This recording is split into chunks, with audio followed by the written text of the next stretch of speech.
रात के ठीक 2:47 हो रहे थे। शहर की सबसे ऊंची इमारत की 27वीं मंजिल पर एक आदमी अपने आलीशान ऑफिस में अकेला बैठा था। बाहर कांच की दीवारों से पूरा शहर दिखाई दे रहा था, रोशनी से चमकता हुआ, लेकिन उस कमरे के अंदर अजीब सा अंधेरा पसरा था। उसकी टेबल पर एक छोटा सा मिट्टी का पुतला रखा था। पुतले की आंखों पर काला रिबन बंधा था और उसके सीने में 3 सुइयां चुभी हुई थी। ये यहां कैसे? कौन लाया इसे? गार्ड, वॉचमैन कोई है? अनिल मल्होत्रा का नाम शहर के सबसे बड़े बिजनेसमैन में गिना जाता था। उसकी कंपनी वीएम इंडस्ट्रीज तेजी से बढ़ रही थी। सर, आप अपनी सफलता का श्रेय किसे देंगे? अपनी सफलता का श्रेय मैं खुद को दूंगा, क्योंकि मेरी मेहनत, मेरा तजुर्बा और मेरी किस्मत तीनों का शानदार कॉम्बिनेशन है मेरी सक्सेस। अनिल सर, सच कह रहे हैं आप।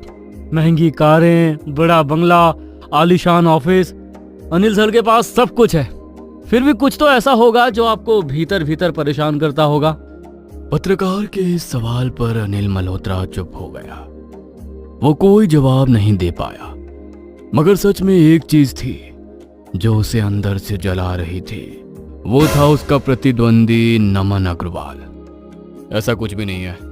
Next question please. आपके बिजनेस राइवल अमन अग्रवाल सर की कंपनी अचानक तेजी से बढ़ने लगी है। उन्हें हर प्रोजेक्ट में एक के बाद एक सफलता मिल रही है, मगर आपके कुछ प्रोजेक्ट फेल हो रहे हैं। इसके पीछे की क्या वजह है? अब ये तो बिजनेस है, कभी कुछ चलता रहता है। अब देखते हैं आगे का कॉन्ट्रैक्ट कैसे मिलता है। कहते हुए अनिल ने प्रेस कॉन्फ्रेंस खत्म की और अपने ऑफिस आ गया। ऑफिस में उसके कॉलीग उसका इंतजार कर रहे थे, क्योंकि आज एक और कॉन्ट्रैक्ट नमन को मिला था, अनिल को नहीं। जैसे ही अनिल ऑफिस पहुंचा और ये खबर उसे मिली, उसने गुस्से में फाइल फेंक दी। यह कैसे हो सकता है? यह तीसरा कॉन्ट्रैक्ट उसे मिला है और हमें नहीं। हमारी कंपनी में कोई तो है जो उसे हमारी कंपनी की कोटेशन बता रहा है। सर, इस बार तो कोटेशन पूरी तरह से डिस्क्लोज थे। आपके अलावा किसी को भी नहीं पता था। यदि किसी को नहीं पता था तो नमन तक कोटेशन पहुंचे कैसे? ये आदमी मेरी हर डील बर्बाद कर रहा है। कहते हुए अनिल की आंखें लाल हो गई। धीरे धीरे अनिल के दिमाग में एक अजीब सोच बैठ गई। उसे लगने लगा नमन ने उस पर, उसके कारोबार पर नजर लगा दी है। अनिल पहले ऐसा आदमी नहीं था जो इन चीजों पर विश्वास करे, लेकिन लगातार असफलता ने उसके दिमाग को बदल दिया। एक दिन वो कार से कहीं जा रहा था। कार उसका पुराना ड्राइवर चला रहा था। गणेश, एक बात पूछूं? सर, बोलिए। क्या तुम बुरी नजर में यकीन करते हो क्या? हाँ साहब, बुरी नज़र तो होती है। हमारे गांव में तो यहाँ तक कहते हैं कि नज़र से पत्थर भी टूट जाता है। तो नज़र से बचने के लिए क्या किया जाता है? वो साहब, वो आप क्यों जानना चाहते हैं? तुमसे जितना पूछा उसका उतना जवाब दो। साहब, मुझे एक अघोरी बाबा के बारे में पता है। लोग कहते हैं उनका उतारा कभी खाली नहीं जाता। वो शमशान में रहते हैं। उनका नज़र का उतारा तो बहुत गजब का है। शमशान के बारे में सुनकर अनिल कुछ देर चुप रहा। वो कुछ नहीं बोला तो ड्राइवर भी चुपचाप गाड़ी चलाने लगा। कुछ देर बाद अचानक से अनिल बोला, गणेश, कार रोको। क्या हुआ साहब? क्या तुम उनसे मुझे मिलवा सकते हो? हाँ, मगर आप उनसे क्यों मिलना चाहते हैं? अपने ड्राइवर गणेश का सवाल सुन अनिल उसे घूरते हुए देखने लगा। तो ड्राइवर उसे कार से शहर से बाहर एक पुराने शमशान घाट में ले गया। रात के वक्त चारों तरफ धुंध थी। हवा में जली हुई चिता की गंध थी। दूर एक आग जल रही थी। आग के सामने बैठा था एक अघोरी, सिर पर जटाएं, पूरे शरीर पर राख और आंखें इतनी गहरी कि जैसे अंधेरा उनमें समा गया हो। अनिल धीरे से आगे बढ़ा। अघोरी ने अनिल और उसके ड्राइवर को घूरते हुए देखा और जलती चिता में से एक लकड़ी निकालकर अनिल के चेहरे के पास ले गया। अनिल बिना डरे वहीं खड़ा रहा। उसने पलकें भी नहीं झपकाई। यहाँ क्यों आया है? बाबा, मुझे आपकी मदद चाहिए। अघोरी ने बिना उसकी तरफ देखे वो लकड़ी वापस चिता में डाली और सिंदूर से एक आकृति बनाते हुए कहा, नहीं, मदद नहीं, बदला चाहिए तुझे, बदला। उस अघोरी बाबा की बातें सुनकर अनिल चौंक गया। अघोरी धीरे धीरे मुस्कुराया, फिर अपने झोले में से मिट्टी और राख निकाली। अब ये मत पूछना कि मुझे कैसे पता, मैं सबके मन की बात जानता हूं। तुम्हारे मन की आग यहां से भी दिख रही है।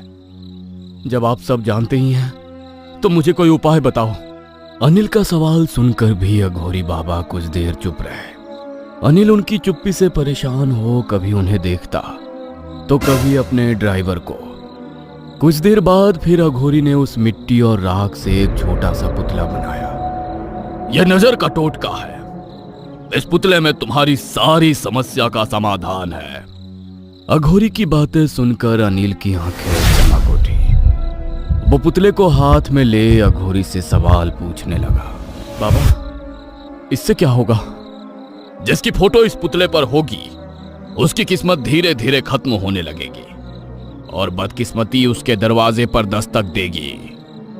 यह सुन अनिल की आंखों में चमक आ गई, मगर बाबा की आवाज अचानक गंभीर हो गई। यह नजर का उतारा शमशान की मिट्टी और चिता की राख से बना है। ये तुम्हें भी डराने की कोशिश करेगा, मगर तुम्हें किसी भी हाल में डरना नहीं है। मगर ऐसा क्यों?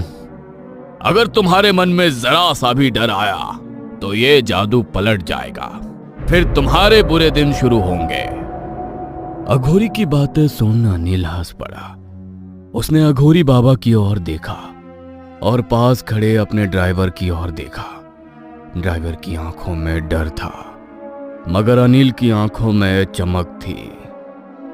मैं डरने वालों में से नहीं हूं, वो तो मैंने तुझे परख लिया। कहते हुए अघोरी ने पुतले पर नमन की फोटो लगाई और 3 सुइयां चुभो दी। पास ही जल रही चिता की आग अचानक तेज भड़क उठी। कुछ ही हफ्तों में सब बदलने लगा। नमन के प्रोजेक्ट फेल होने लगे, उसकी कंपनी में नुकसान होने लगा, उसकी कार का एक्सीडेंट भी हो गया। अचानक से सब कुछ बुरा मेरे साथ ही कैसे हो रहा है? मैंने तो कभी किसी का बुरा नहीं चाहा, फिर मेरे साथ ही क्यों? वहीं दूसरी तरफ अनिल की किस्मत चमकने लगी। नए कॉन्ट्रैक्ट, नया बंगला, बड़ा ऑफिस, हर जगह उसकी जीत हो रही थी। अनिल बहुत खुश था। उस एक रात ने मेरी किस्मत बदल दी। अब दुनिया मेरे कदमों में है। लेकिन जैसा कि कहते हैं, दूसरों के लिए जो गड्ढा खोदता है तो खुद उसी में गिर जाता है। वैसा ही कुछ अनिल के साथ होने लगा। उसके साथ अजीब चीजें होने लगी। एक रात उसने देखा उसके कमरे में रखा पुतला अपने आप हिल रहा था। वो पूरी रात नहीं सो पाया। ये सब क्या हो रहा है? कहीं मेरे मन का भ्रम तो नहीं? दूसरी रात अनिल ऑफिस में ही काम करते करते सो गया।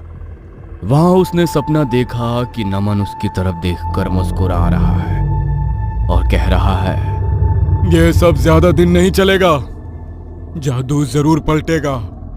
इस बार सपना देख अनिल पसीने में भीग कर उठ गया। पहली बार उसके दिल में डर आया। वो ये भूल गया कि अघोरी ने मना किया था डरना नहीं है। उस रात ठीक 2:47 पर टेबल पर रखा पुतला हिलने लगा। वह आवाज ही दे रहा था कि अचानक कमरे की लाइट हल्की हल्की टिमटिमाने लगी और तभी पुतले का सिर धीरे धीरे खुद ही घूम गया।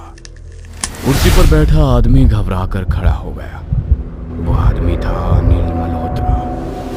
लेकिन उस रात उसके चेहरे पर एक अजीब सा डर था।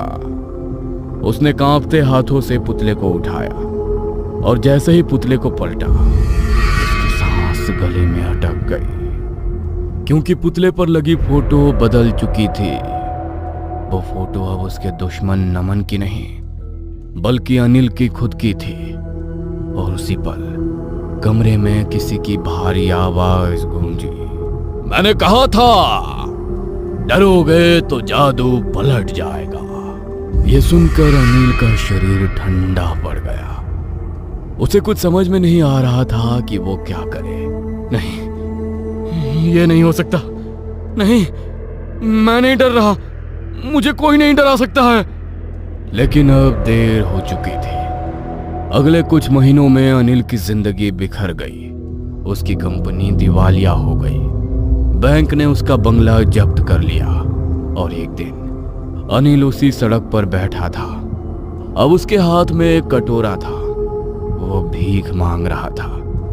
तभी उसके सामने एक आदमी आकर खड़ा हुआ। अनिल ने सिर उठाया। वो नमन था, लेकिन नमन की आंखों में अजीब चमक थी। जानते हो अनिल, मैंने तुम्हारा बुरा करने के लिए कभी कुछ नहीं किया। सब तुम्हारा ही किया है।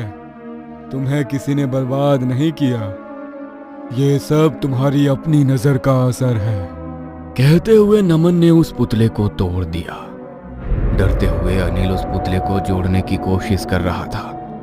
नमन की बातें सुनकर अनिल घबराने लगा। वो कुछ बोल पाता उसके पहले ही अचानक नमन का चेहरा अंधेरे में गायब हो गया।